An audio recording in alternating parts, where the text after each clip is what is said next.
সুসংজ্ঞা বন্ধুগণ, অনেক দিন বাদে আমি এসআইআর সম্বন্ধে কিছু বলব। আমাদের সবচেয়ে অসুবিধার কথা হলো যে আমরা অন্ধের হস্তি দর্শন করি। অন্ধের হস্তি দর্শন এবং আমাদের দর্শনে তফাৎ আছে। অন্ধদের মনে আগে থেকেই কিছু চিত্র থাকে না, কিন্তু আমাদের দর্শনে আগের থেকেই কিছু চিত্র থাকে। তাই আমরা অন্ধ হিসাবে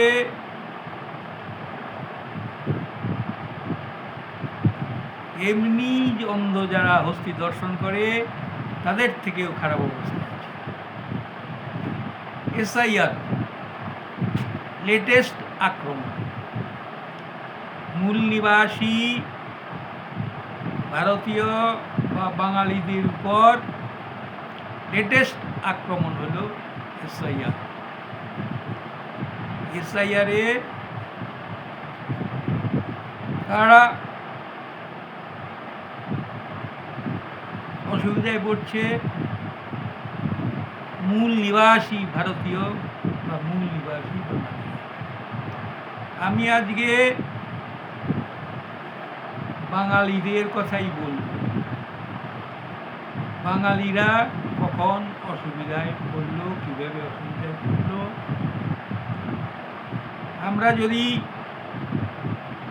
দূর অতীত দেখি তাহলে দেখব গ্রিক লেখকেরা বলে গেছে ভারতে অনেক জাতি আছে, তার মধ্যে বাঙালি জাতি সর্বশ্রেষ্ঠ। এই সর্বশ্রেষ্ঠ বাঙালি জাতিকে কি করে হেয় করা যায়, কি করে তাদের সর্বনাশ করা যায়, সেই চেষ্টা চলছে বহুদিন থেকে, এবং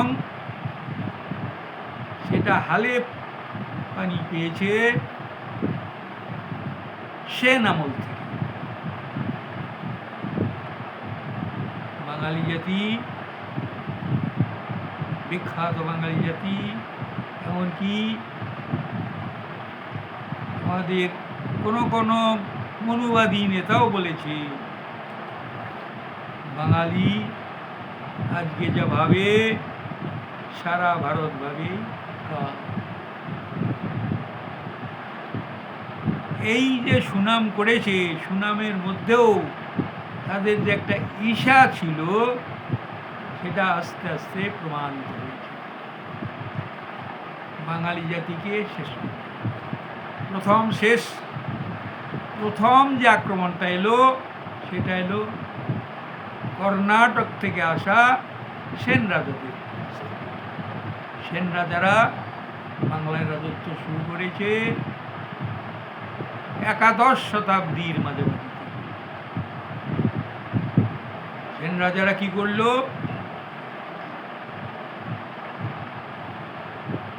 মূল নিবাসী বাঙালিদের সর্বনাশের রাস্তা করে দিল। কি করলো, পাল আমল ছিল বুদ্ধ রাষ্ট্র, সেই বুদ্ধ রাষ্ট্রকে পাল রাজারা ব্রাহ্মণ্য রাষ্ট্র করে দিল। কি করে করল, বুদ্ধদের মেরে কেটে বিতাড়ন করে বাংলা ভাষার জায়গায় সংস্কৃত ভাষা এবং বৌদ্ধ ধর্মের পরিবর্তে এই ব্রাহ্মণ্যবাদী ধর্ম চালু করলো বাংলায়। কিন্তু বৌদ্ধরা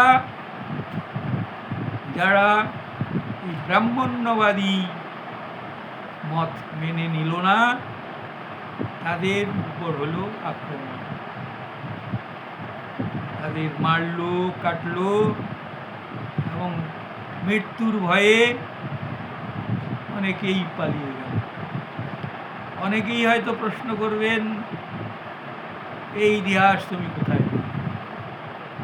এই ইতিহাস একটু চেষ্টা করে যদি বাংলা সাহিত্যের ইতিহাসটা পড়েন তাহলে দেখতে পাবেন বাংলা ভাষার গোড়াপত্তন করেছে চর্যাপদ দিয়ে। কারা করেছেন? বৌদ্ধ সিদ্ধাচার্য। বাংলা সাহিত্যের ইতিহাস বলেছে ৮৪ জন বৌদ্ধ সিদ্ধাচার্য চর্যাপদের মাধ্যমে বাংলা ভাষার গোড়াপত্তন। কিন্তু বাংলা ভাষার ইতিহাস বলছে যে তারপরে ২০০ বছর বাংলা ভাষার বন্ধ্যাত্ব। কেন এই বন্ধ্যাত্ব? আর চর্যাপদের রচয়িতা ৮৪ জন বৌদ্ধ সিদ্ধাচার্যের খবর পাওয়া যাচ্ছে না। কেন? কোথায় তারা? ১৯০৭ সালে হরপ্রসাদ শাস্ত্রী মশাই নেপাল রাজার লাইব্রেরি থেকে নিয়ে এলো ২৪ জন সিদ্ধাচার্যের পাণ্ডুলিপি। তা দিয়ে সম্পাদনা করলেন চর্যাপদ নিশ্চয়।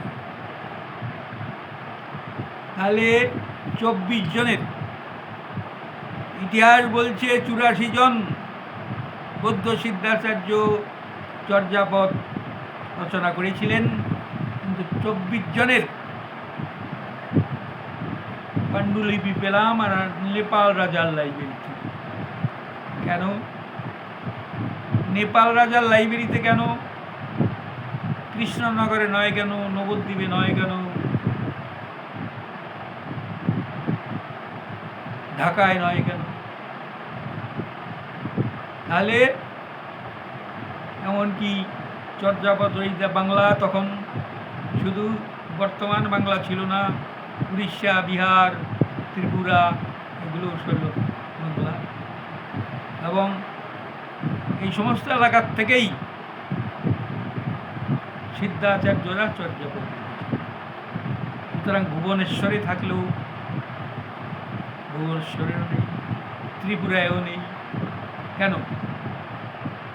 ২৪ জনের পেলাম, তাও বাংলার বাইরে।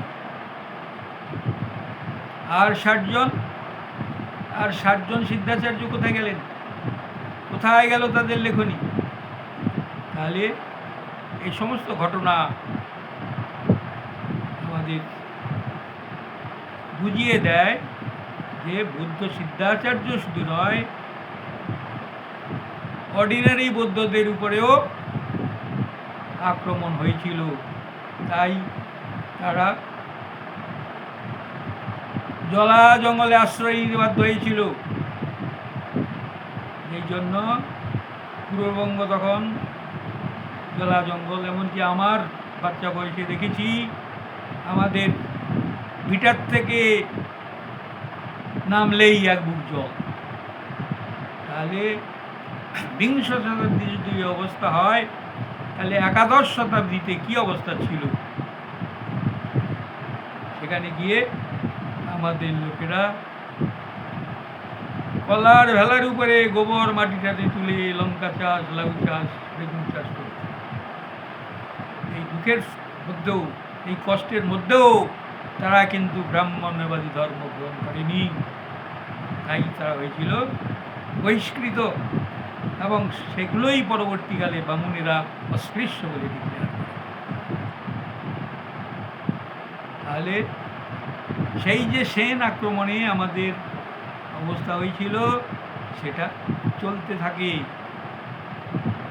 আমাদের অস্পৃশ্য হওয়ার কোনো প্রশ্নই আসে না, কারণ আমরা তখন কিন্তু মনুবাদী মত গ্রহণ করিনি, ব্রহ্ম সত্য জগৎ মিথ্যা মত আমরা গ্রহণ করিনি, আমরা বৌদ্ধ মতেই ছিলাম। চণ্ডাল আমাদের মূল নিবাসী বাঙালির একটি উল্লেখযোগ্য জাতি হল চণ্ডাল। চণ্ডালের ইতিহাস এমনকি মনুসংহিতা তৈরি হওয়ার আগে থেকেও ছিল, যার প্রমাণ বলছে মনুসংহিতা বলছে চণ্ডাল হলো ব্রাহ্মণ কন্যার গর্ভে শূদ্রের রৌরসে জন্ম হলো, তারা হলো চণ্ডাল। তার মানে চণ্ডাল জাতি কিন্তু মনুসংহিতা তৈরির আগের থেকেই ছিল। তাহলে এবং তখনকার দিনের চণ্ডাল আমরা যদি একটি দিকে তাকাই তাহলে দেখব জাতকের চণ্ডালেরা ধর্ম শিক্ষা দিচ্ছে, বিশেষ জ্ঞানে গুণে সমৃদ্ধ তারা। আর রামায়ণের গুহক চণ্ডাল রাজা। আর আমাদের সেন্সাস কমিশনার ওডেনিল সাহেব বলে গেছে যে চণ্ডালরা হলো আর্য জাতির যথার্থ এনিমি। তাই চণ্ডাল কোনো খারাপ নাম নয়, খারাপ জাতি নয়, ভারতের একটি বিখ্যাত উল্লেখযোগ্য জাতি হলো চণ্ডাল। কিন্তু কি দেখলাম, ব্রাহ্মণ্য ষড়যন্ত্রে আজ আমরা ব্রাহ্মণ্য ধর্মের সবচেয়ে নিচু জাত। যদিও এই নিচু জাত আমরা কিন্তু তখনও ছিলাম না। ইংরেজ আমলে যখন ভোটাধিকারের প্রশ্ন আসে,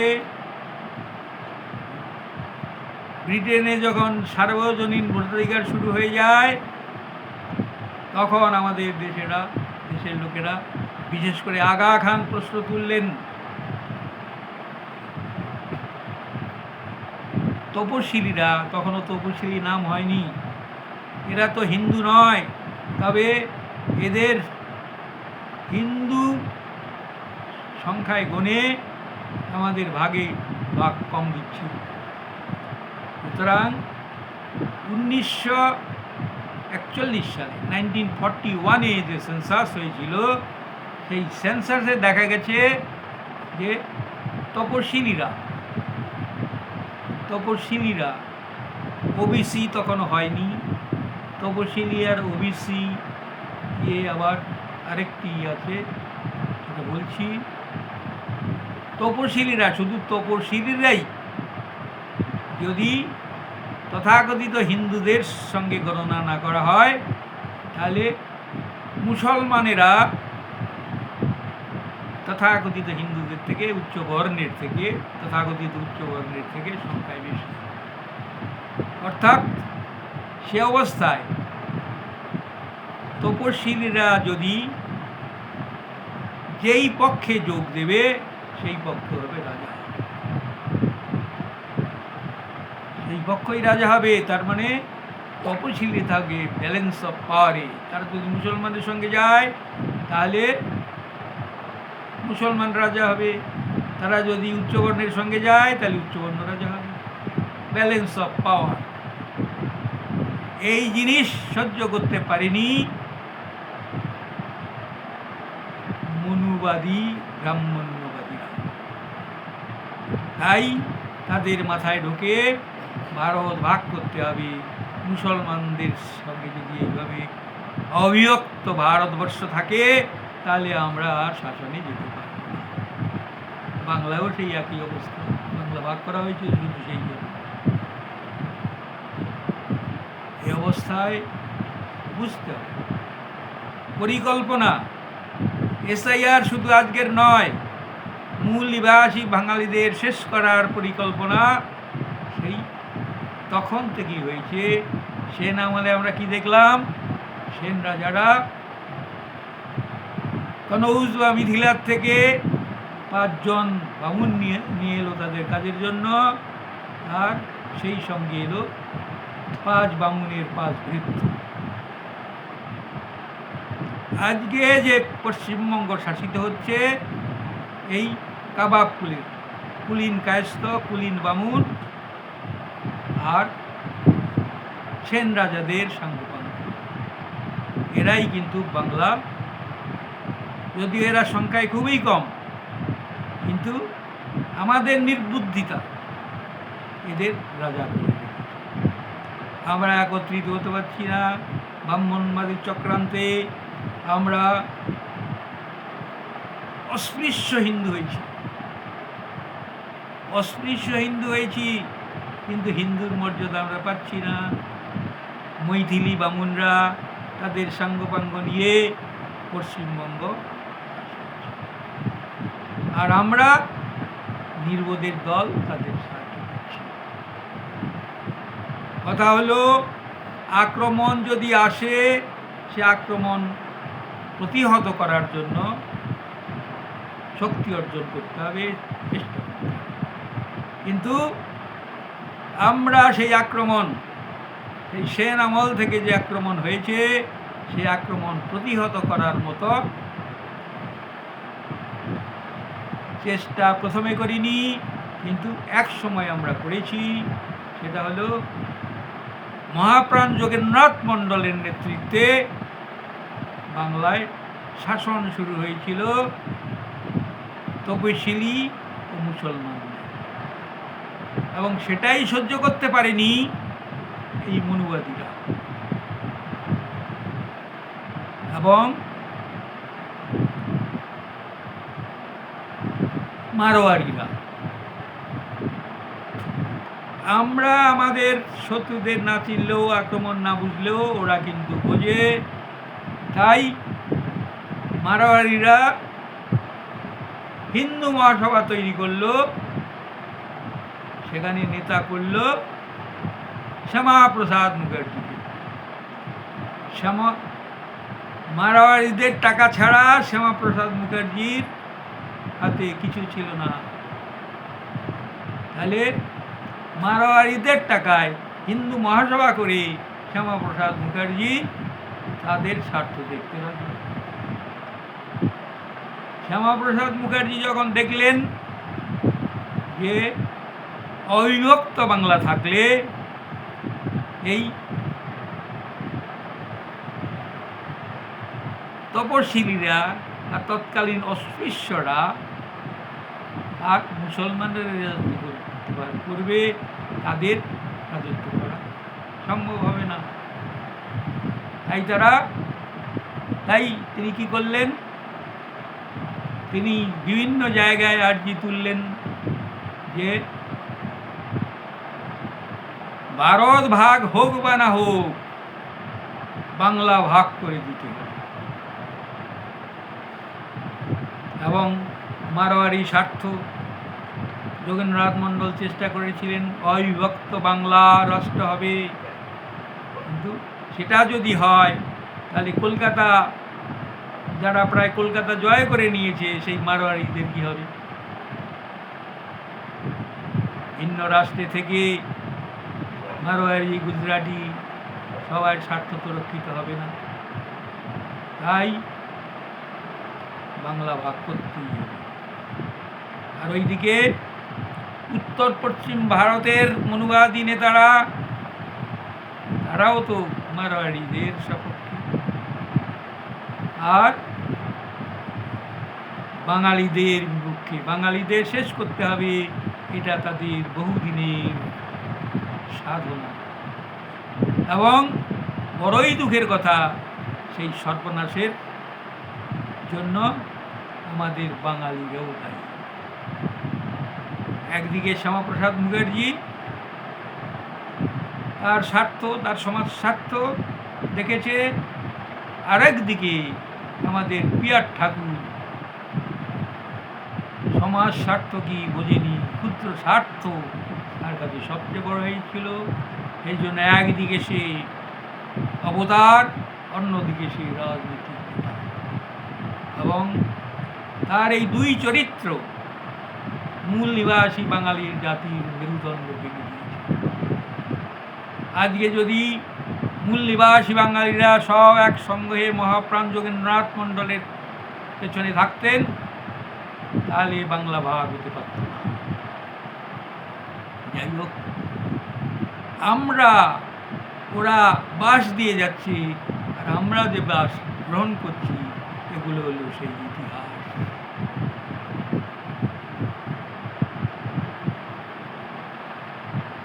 ঐতিহ্যময় সুবিখ্যাত ভারতের চণ্ডাল জাতি আজ নমশূদ্র নাম নিয়ে ব্রাহ্মণ্যবাদী মতের একেবারে নিচু স্তরে বসে হাঁপাচ্ছে। তাদের প্রতিবাদী চরিত্র, একদিকে প্রতিবাদী চরিত্র, আরেকদিকে বিভীষণ চরিত্র।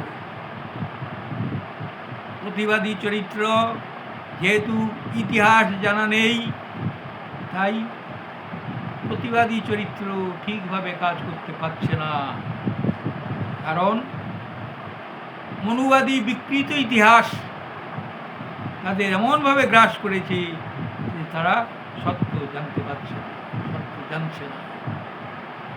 এবং আজকে এমন হয়েছে, ক্ষুদ্র স্বার্থ তাদের এমন অবস্থায় নিয়ে গেছে, তারা সত্য ইতিহাস জানতেও চায়।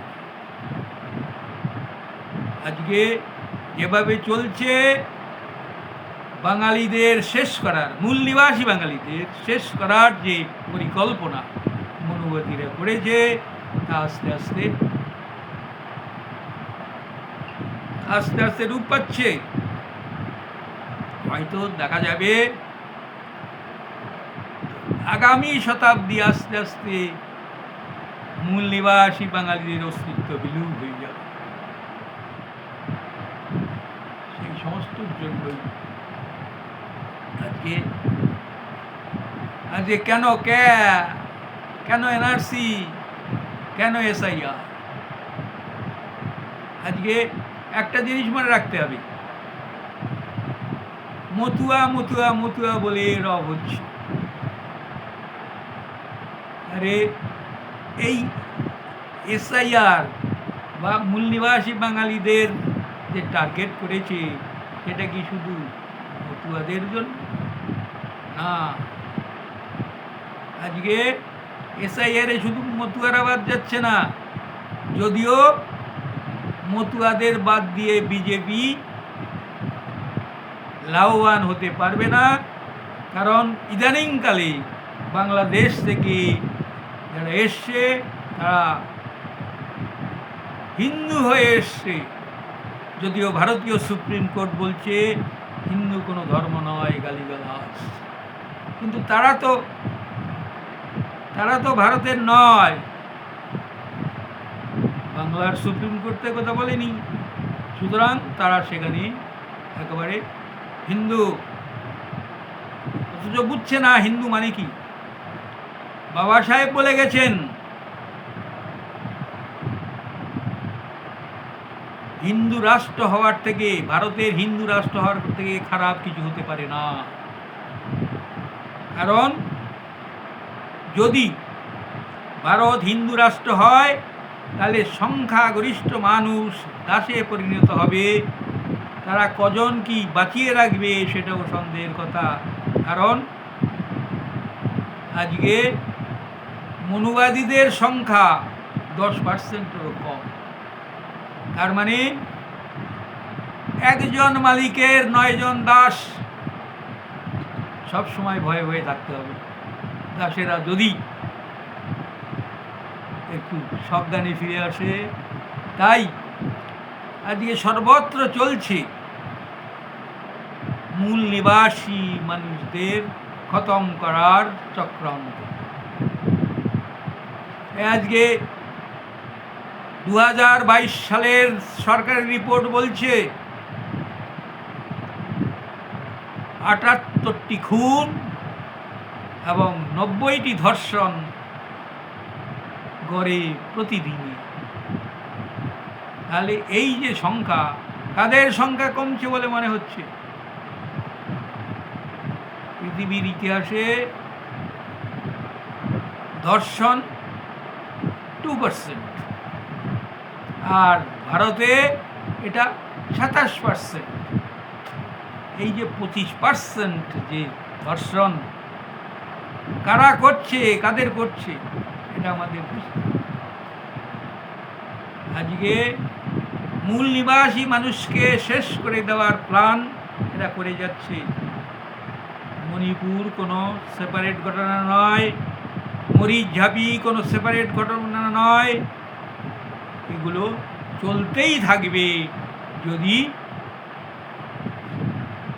ভারত হিন্দু রাষ্ট্র হয়। কারণ হিন্দু রাষ্ট্রে তো অসুবিধা নেই। হিন্দু রাষ্ট্রের কথাই হলো নরকুলে ব্রাহ্মণ শ্রেষ্ঠ, এবং পৃথিবীর সব কিছু ব্রাহ্মণদের জন্যই। তারা ঈশ্বর এবং দেবদেবীর প্রতিনিধি হিসেবে সব কিছুর অধিকারী। তারা অন্যান্য জাতকে যে কিছু দেয় সেটা তাদের দয়ার দান। এবং আজকে হিন্দু মত গণতন্ত্র বিরোধী। গণতন্ত্রের কথা, আমাদের সংবিধানের কথা, সাম্য, মৈত্রী, ভ্রাতৃত্ব, ন্যায় বিচার। আর হিন্দু মতে সাম্য কোথায়? ভ্রাতৃত্বর প্রশ্নই আসে না। সাম্য নাই, ভ্রাতৃত্ব নাই, তাহলে সেই হিন্দু মতে ন্যায় বিচার আসবে কি করে? মনুবাদী মত শুরু হয়েছে নবম শতাব্দীর প্রারম্ভে। শুরু করেছিল মহাযানী বৌদ্ধ পণ্ডিত কেরালার শঙ্করাচার্য। তাই তার আগে কোনো মনুবাদ ছিল না, কোনো ব্রাহ্মণ্যবাদ ছিল না। ব্রাহ্মণ ছিল, সেগুলো ভারতীয় ডিগ্রিধারী ব্রাহ্মণ। ভারতীয় ডিগ্রিধারী ব্রাহ্মণ ছিল তারা, জন্মসূত্রে ব্রাহ্মণ নয়। এই জন্মসূত্রে ব্রাহ্মণ শুরু হলো নবম শতাব্দীর প্রথম ব্রাহ্মণ্যবাদী মত হইল অদ্বৈতবাদ। ব্রহ্মসত্য জগৎ মিথ্যা। এই ব্রহ্মসত্য জগৎ মিথ্যা নামক একটি মত দিয়ে, যেহেতু মহাযানী বৌদ্ধরা উত্তর পশ্চিম ভারত দখল করে নিয়ে এই মতের সূচনা করল সেই সময়ে। এবং আস্তে আস্তে মনুবাদের সাহায্যে তারা কি করল? সংখ্যাগরিষ্ঠ মূল নিবাসী ভারতীয়দের শিক্ষা ক্ষেত্র থেকে সরিয়ে দিল। তারপরে যে সমস্ত কথা, এরা সেই সময়ে কেরালার শঙ্করাচার্য নালন্দা ধ্বংস করে। কারণ নালন্দা চলতে থাকাকালীন মনুবাদ বা ব্রহ্মসত্য জগৎ মিথ্যা চালু হওয়া সম্ভব ছিল না। তাহলে আমরা নবম শতাব্দীর থেকে এই ব্রাহ্মণ্যবাদের শুরু। আর এই হিন্দু মুসলমান শাসন শুরু হওয়ার আগে ভারতে হিন্দু নামে কোনো নরগোষ্ঠী ছিল না। আর বুঝতে হবে, এদের প্রচার এত তীক্ষ্ণ যে এরা এই হিন্দু মতকে ভাবধারা বলে চালাচ্ছে। যেটা হলো মুসলমান শাসন থেকে, সেটা হলো ভাবধারা। আর বৌদ্ধ ধর্ম যেটা চলে আসছে গৌতম বুদ্ধর থেকে। কেন গৌতম বুদ্ধের আগে আরও 27 জন বুদ্ধ ছিলেন। তাহলে বুঝতে হবে সনাতীত কাল থেকে বৌদ্ধ ধর্ম চলে আসছে।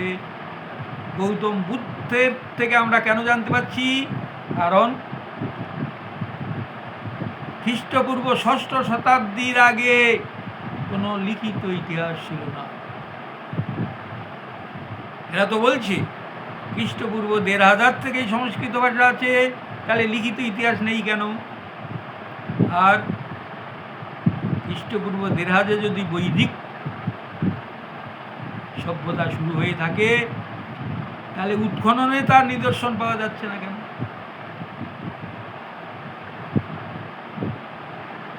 নালন্দা যেমন তারা ধ্বংস করেছে, তেমনি ধ্বংস করেছে আগের ইতিহাস, আগের লিখনি সব। তাই আমরা সত্য ইতিহাস জানতে পারছি না। আমরা যেটুকু ইতিহাস পেয়েছি সেটা বৌদ্ধ সাহিত্য থেকে পেয়েছি, এবং তাও ভারতের বুকে নয়, সেটা পেয়েছি আমরা শ্রীলঙ্কার থেকে, মায়ানমার থেকে, চীন, জাপান থেকে। আজকে ভারতের ঐতিহ্য, বিশ্বগুরু ভারত আজকে হাঁপাচ্ছে, দীন দরিদ্র মূর্খের দেশ হয়ে পড়েছে ভারত। এবং ভারতের যে খণ্ড বিখণ্ড করা হয়েছে সেগুলো আজকে ভালো নেই, কারণ প্রকৃত ইতিহাস এরা জানতে পারছে না, জানতে দেওয়া হচ্ছে না। মনুবাদী বিকৃত ইতিহাস নিয়েই এদের চলতে হচ্ছে। তাই আজকে ইতিহাস লিখতে হবে যুক্তিতর্ক নিয়ে। গৌতম বুদ্ধ বলেছেন, আমি বললেও বিশ্বাস করো না, তোমার উপলব্ধিতে নিয়ে চাই। এখন আমাদের প্রথম কথা হলো আমাদের উপলব্ধি বাড়াতে হবে। আমরা যত জানবো আমাদের উপলব্ধি তত বাড়বে। তাই আজকে জানতে হবে, সব কিছু যুক্তি তর্ক নিয়ে গ্রহণ করতে হবে। আমি যেগুলো বললাম, ইতিহাস পড়লেই, ভালো করে যুক্তি তর্ক নিয়ে চললে আপনারা পেয়ে যাবেন। বিশ্বাসে মিলায় বস্তু তর্কে বহুদূর যারা বলেন তারা যেমন মূর্খ, আর যারা তা বিশ্বাস করেন তারাও মূর্খ। তাই বিশ্বাসে নয়, যুক্তি তর্কে বিজ্ঞানকে অগ্রণী ভূমিকা দিতে হবে। আর তাই উৎখননকে মর্যাদা দিতে হবে। কোনো বিখ্যাত লোক কোনো বিখ্যাত বইয়ে লিখেছে বলেই সেটাকে বিশ্বাস করা যাবে না, উৎখননকে বিশ্বাস করতে হবে। তাই বন্ধুগণ, এসআইআর কোনো নূতন কিছু নয়। মূল নিবাসী মানুষকে শেষ করার যে চক্রান্ত চলে আসছে উত্তর পশ্চিম ভারতে নবম শতাব্দীর প্রারম্ভে, আর উত্তর পূর্ব ভারতে সেন আমল থেকে, তার মানে একাদশ শতাব্দী। আজকে দেখা যাচ্ছে উত্তর ভারত যতটা মনুবাদ পীড়িত, দক্ষিণ ভারত ততটা নয়। কারণ দক্ষিণ ভারতে কেরালা ছাড়া, কেরালায় আবার আলাদা লোক, কেরালার লোক খ্রিস্টানই বেশি, সুতরাং তারা কিছু নূতন পেয়েছে। কিন্তু তার মধ্যেও যে ব্রাহ্মণ্যবাদ, নাম্মুদরি ব্রাহ্মণেরা আবার এই বহিরাগত মানুষের থেকে এসছে। তাই আজকে আর না হলে দক্ষিণ ভারতে দেখা যাবে যে ব্রাহ্মণ্যবাদের রমরমাতা তো ছিল না। ব্রাহ্মণ্যবাদ শুরু হয়েছে কংগ্রেস সৃষ্টির পরে বা আরএসএস সৃষ্টির পরে, 1925-এর পরে এগুলো দক্ষিণ ভারতে স্প্রেড হওয়ার চেষ্টা হয়েছে। কিন্তু সেইটি যখন পেরিয়ার রামস্বামী নাইকার বুঝতে পারলেন, তিনি কংগ্রেস ছাড়লেন। ছেড়ে কী করলেন? নিজের দল তৈরি করলেন, বাঁচিয়ে গেলেন তামিলনাড়ুকে, এবং তামিলনাড়ুর সঙ্গে অন্যান্য দক্ষিণের রাজ্যগুলোও মনুবাদী এতটা সংস্কৃত নয়। তাই বুঝতে হবে, আমাদের ইতিহাস না জেনে অন্যের হস্তি দর্শন করে আমরা সত্য জানতে পারবো না। আজকে আমাদের পূর্বজনেরা এমন কোনো অপকর্ম করেননি যাতে আমাদের মুখ লুকিয়ে থাকতে হবে, মুখ নিচু করে থাকতে হবে। বরং আমরা যদি দেখি, মনুবাদী ব্রাহ্মণ্যবাদীরা বিশ্বগুরু ভারতকে জঘন্য জায়গায় নিয়ে এসছে। এটা ইতিহাস, সত্য ইতিহাস। তাই আজকে মূল নিবাসী বাঙালি, বিশেষ করে দুটো আক্রমণ, মূল নিবাসীদের প্রতি আক্রমণ আর মূল নিবাসী বাঙালিদের প্রতি আক্রমণ আরও তীক্ষ্ণ, আরও তীব্র। ইতিহাস করলেই ইজিলি, যেহেতু এটা বেশি দিনের ঘটনা নয়, ইতিহাস একটু ভালো করে লক্ষ্য করলেই বোঝা যাবে। বাংলা ভাষার পরিবর্তে সংস্কৃত ভাষা এবং বৌদ্ধ ধর্মের পরিবর্তে মনুবাদী ব্রাহ্মণ্যবাদী ধর্ম চালু করেছে সেন রাজারা, আর তখনই মূল নিবাসী বাঙালিদের পতন শুরু হয়েছে। এই পতন মহাপ্রাণ যোগেন্দ্রনাথ মণ্ডলের পেছনে যদি আমাদের সব নেতারা এগিয়ে আসতো, তাহলে সেটা দেখা যেত, কিন্তু সেটা যায়নি। একদিকে শ্যামাপ্রসাদ মুখার্জি, অন্যদিকে পিয়ার ঠাকুর। আমাদের লোকেরা যখন ইংরেজদের কাছে গিয়ে কিছু দাবি করত, কিন্তু পিয়ার ঠাকুর এবং সঙ্গের কিছু লোক, জগজ্জীবন রাম, এরা গিয়ে বলতো যে আমরা শিডিউল কাস্ট ফেডারেশনের সঙ্গে নাই, আমরা হলো কংগ্রেসের সঙ্গে। তার ফলে কি হলো, 1937-এ সংরক্ষিত 30টি আসনের 26টি আসন কোনো দল না করেই 26টি আসন আমাদের লোকেরা দখল করেছে। কিন্তু 1946 ভারত ভাগ বা বাংলা ভাগের যে চক্রান্ত, সেই চক্রান্তে 1946-এর ইলেকশনে দেখা গেল আমাদের লোকেরা শুধু 4টি আর কংগ্রেস পেল 26টি। এ অবস্থায় ভারত ভাগের মিটিংয়ে মাউন্ট ব্যাটনের সামনে আমাদের লোকেরা জায়গা পাবে কেন? কংগ্রেসেই তো আমাদের নেতা, এবং সেই যে কংগ্রেস নেতা করেছি, তারপরে সব মনুবাদী এইদিক ওইদিক সেদিক।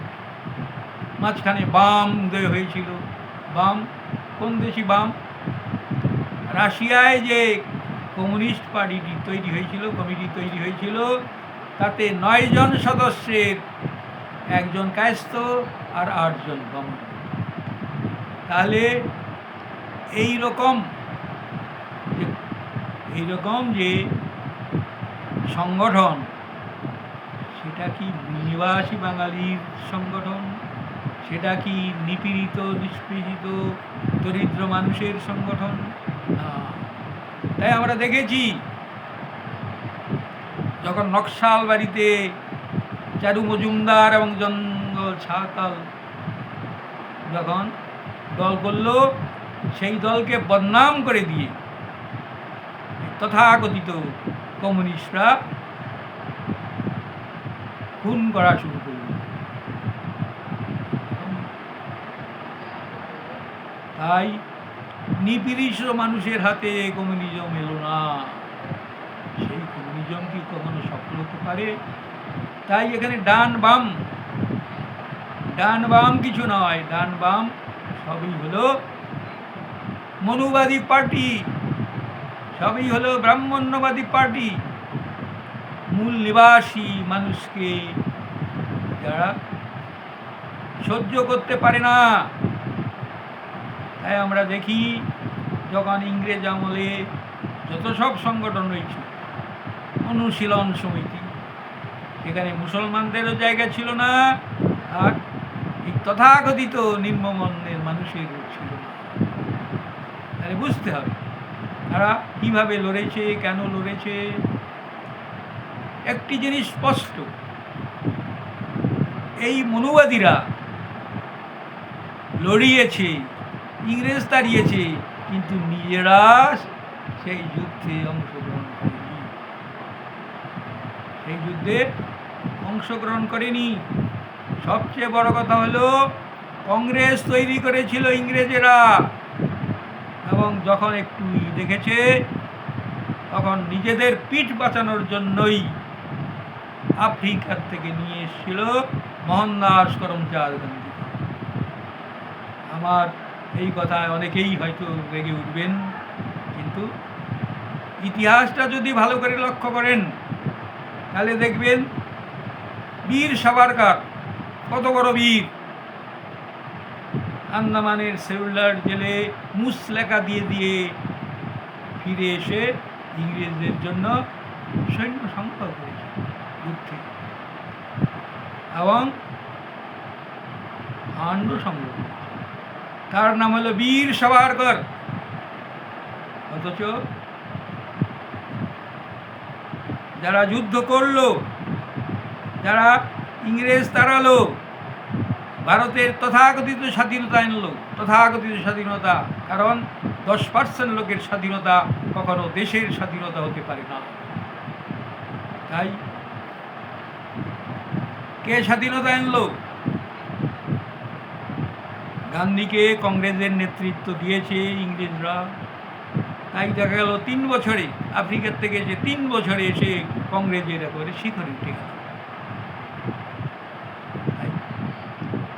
কেন এনেছিল? নিজেদের পিঠ বাঁচাতে। তার প্রমাণ গান্ধী যখন অসহযোগ আন্দোলন করে, যখন সেটা ইংরেজ মারার ফলে তৈরি হয়, তখন গান্ধী অসহযোগ আন্দোলন তুলে দেয়। কেন? ওই অসহযোগ আন্দোলন আরও কিছুদিন চলতে থাকলে ইংরেজরা মরণের ভয়ে পালিয়ে বাঁচত, কিন্তু অসহযোগ। তারপর কি হলো?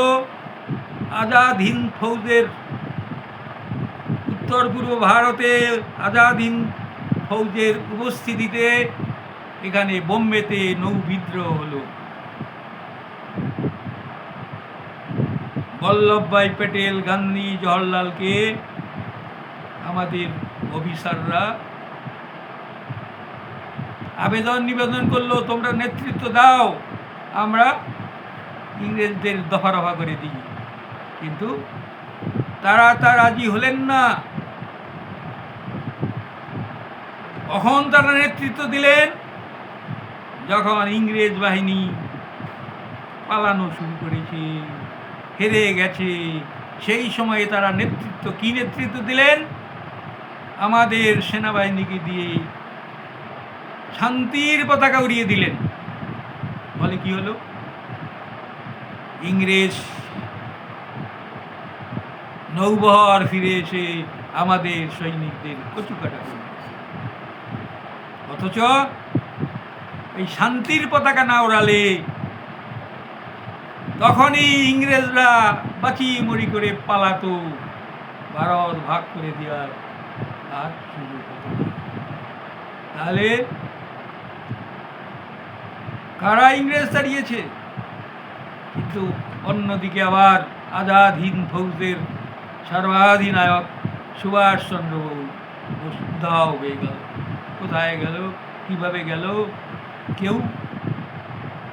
কেউ সেটা জানতে পারছে না।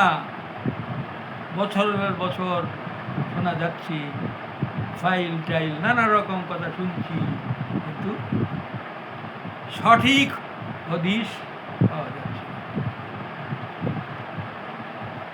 এই যে সুভাষচন্দ্র বোস উধাও হয়ে গেল, তার সঠিক হদিশ নাই। Doctor B.R.. আম্বেদকর RSSের হাতে মারা গেল, সেই বিচার বিবেচনারও আমরা সঠিক ইতিহাস পেলাম। কিন্তু এখানে রাধাকমল চট্টোপাধ্যায় একটি বই লিখলেন, ও ইউ হিন্দু অ্যাওয়েক।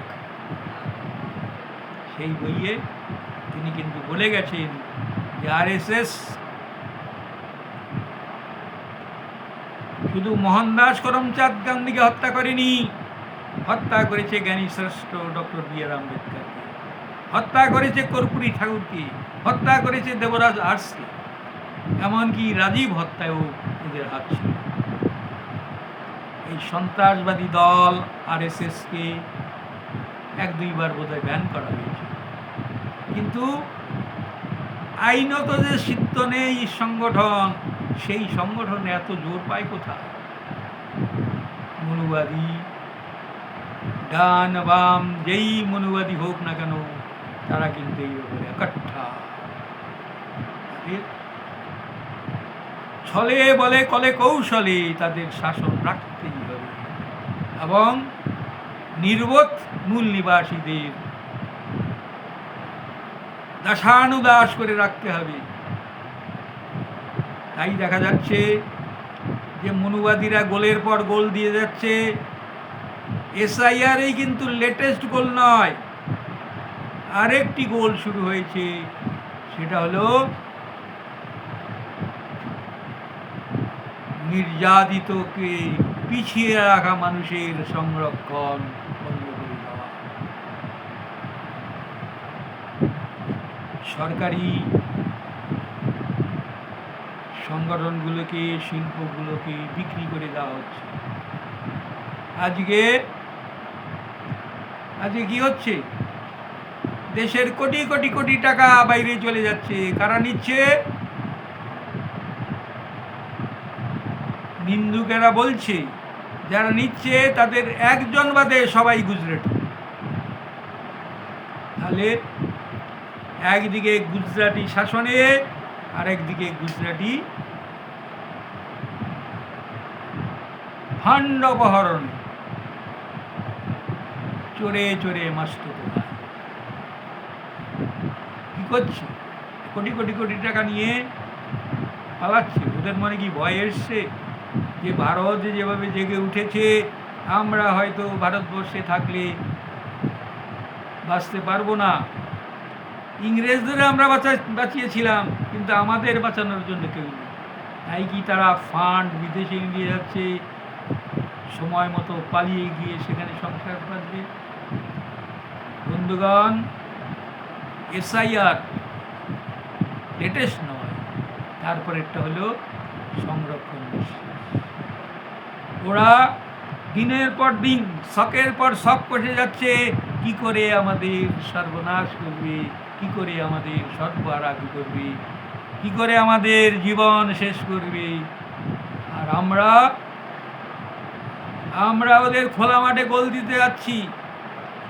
যখন সরকারি সম্পত্তি বিক্রি শুরু করলো, তখনই আমাদের প্রতিবাদ করা উচিত ছিল। যখন বাংলাকে শেষ করার জন্য মাসুল নীতি শুরু করলো, তখনও আমাদের আক্রমণের প্রয়োজন ছিল। তখন আমাদের পুনর্বাসনে যখন সঠিক পদক্ষেপ নেওয়া হলো না, তখন আক্রমণ করা শুরু হলো। মরিচ ঝাঁপিতে যখন আমাদের লোক বিনা দোষে মারা গেল, তখন আমাদের আক্রমণ। আমরা কিন্তু সেটা করিনি। এরা দেখেছে, তারা দায়ী করে যাচ্ছে, আমরা কোনো প্রতিবাদ করছি না, তাই গোলের পর গোল দিয়ে যাচ্ছে। তাই এসআইআর, সংরক্ষণ বন্ধ, এটাই শেষ। আমি বলেছি সংরক্ষণ, তোমরা তো বলছো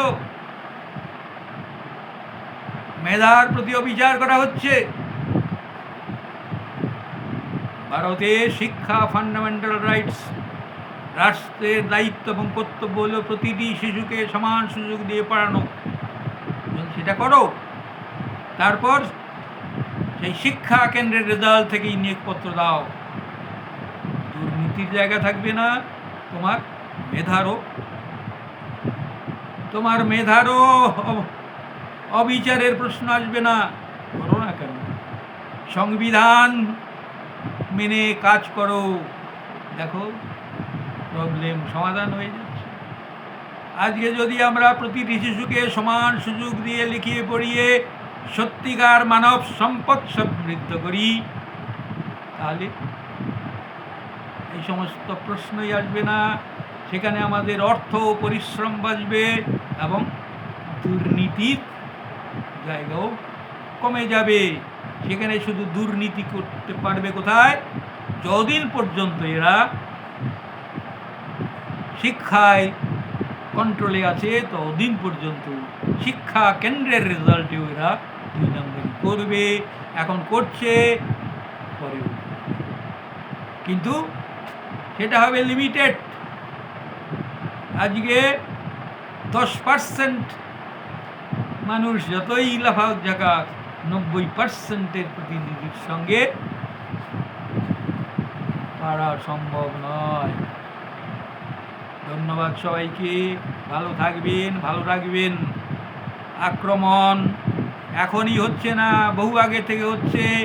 আমরা তার প্রতিবাদ করিনি, করছি না, এমনকি সঠিকভাবে ইতিহাস জেনে আমরা ঐক্যবদ্ধ হতে পারছি না। তাই আসুন আমরা একটা ইতিহাস কংগ্রেস করি। এগুলো আমি যা বললাম, আপনাদের যদি মনে হয় আমি ঠিক বলিনি, নিশ্চয়ই প্রতিবাদ করবেন। আমরা আলোচনা করব, আলোচনা